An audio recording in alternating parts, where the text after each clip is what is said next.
తెలంగాణలో కలకలం కలిగించిన ఘటన ఓ పెళ్లి కొడుకు ప్రాణ స్నేహితుడు మృతి చూడలేక తానే బలవన్మరణానికి పాల్పడ్డాడు. ఓ విషాదకర ఘటన సికింద్రాబాద్ వారసిగూడలో జరిగింది.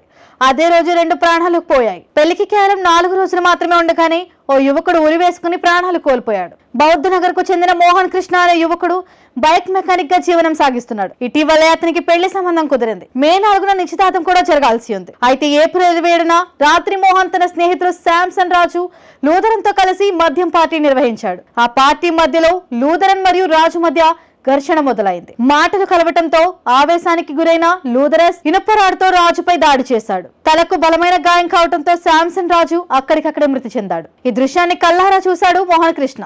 స్నేహితుడి హత్యను తట్టుకోలేకపోయాడు. అదే కాదు, కేసులో సాక్షిగా మిగిలిపోతాడన్న ఆందోళన కూడా అతన్ని కుంగదీసింది.